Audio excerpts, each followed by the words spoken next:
Hey y'all, it's Blue Collar Millennial coming to you, Independence Day 2025. Been a while since my last video, but I wanted to get a couple things off the chest real quick. So we're prepping double crop ground where we just harvested wheat off of this field, and we don't know if we're going to end up planting soybeans or we're going to end up planting milo on it. But you know, this is another method that the people out here in Kansas use to get a little bit more income, get a little bit more production out of the land. And kind of wanted to talk about today is that we're having a lot of conversations right now about what people are entitled to, what our rights is. Do you have a right to this? Do you have a right to that? And I wanted to just share a little reality check for everybody. And for the record, I do not give a shit if you're a Democrat or Republican. Do not give a damn. It's more important for you to have your house in order than your man in the White House or woman or whatever. But I do want to touch on something else that's come up recently, is that, you know, I've been hearing a lot of different people say, well, I have a right to a firearm. I have a right to health care. I have a right to food. I have a right to speech. I have a right to assemble. I have a right to worship. I have a right to be secure in my privacy.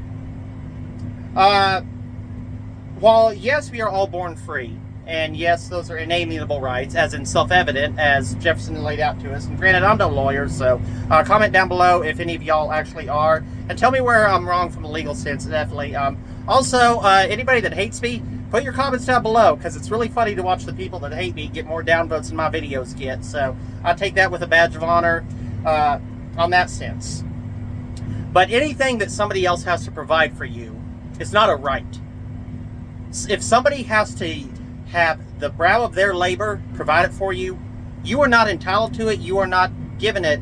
It is something that has to be given to you by somebody else. Now, you could be a voluntary exchange, as in, you know, I grew up on a farm. The crops we produce, we sell them. They feed the world. American farmers, we grow half the world's food on 8% of the land. It's healthy, more nutritious, more balanced, more available than ever. Foodborne illnesses are at the lowest level they've ever been in history. Human nutrition is at the highest level it's ever been in history. But it is something that we provide for people. And the fact that we have to actively manage topsoil, water resources, many other different things in that sense, shows that it is a very complex job to put food on the table and to do that, as it's why it's Independence Day and national holiday, and I'm out here running an implement. It takes 7 trucks to get a loaf of bread from a wheat field out here in Kansas to your local grocery store. And there's a great division of labor, and the fact that the average American works only 6 minutes to buy a loaf of bread is a modern miracle. The fact that the average American only works about 8% of the year to buy their groceries is a modern miracle. And we are by far the lowest cost of food on the planet. But somebody put a lot of labor in to do that for you. It is a $1 trillion industry, and yes, it has done very well for us, but it is also an industry that somebody had to build. The other industry I have is you are not entitled to safe transit. Somebody had to build that. Somebody had to do that for you. Taxpayer services can provide some of it, but if you do not have the people to build, to provide, to do these things for you, and I think that's where a lot of the disconnect is that the people that actually provide the things and the people that actually consume the things, they don't really know a lot about each other anymore. And I don't want to get overly political in this, but most people don't realize what it takes to put, you know, a steak on a plate, meat on your food. Most people don't realize the work that goes in to build your roads. Most people don't realize the countless number of people that have to be to develop medicines, to provide medicines, to go to all the schooling and required. And what's going to actually kill us before we actually get into all the rights is the actual skills gap.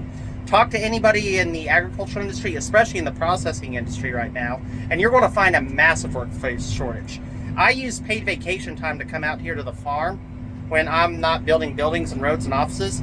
I have 20 openings that pay very well. I know I made the joke early on that we're hiring guys for $20 an hour. We're up to $32 an hour for entry-level guys. Can you hold a shovel? Can you show the hell up on time? Can you pass a drug test? 2025? Only about half people can do it. And that is a really sad fact. So, what is your right? You have a right to what somebody else will provide for you willingly. And that's a cold, hard fact.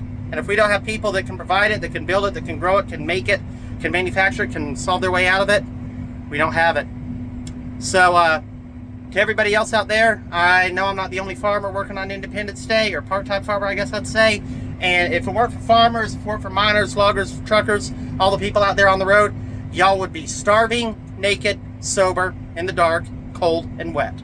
So to the roofers, to the tradesmen, to the construction workers, the farmers, the truckers, keep on rolling. Happy Independence Day. God bless America. And the people that actually go out there, I tip my hat to y'all. Thank you. Bye.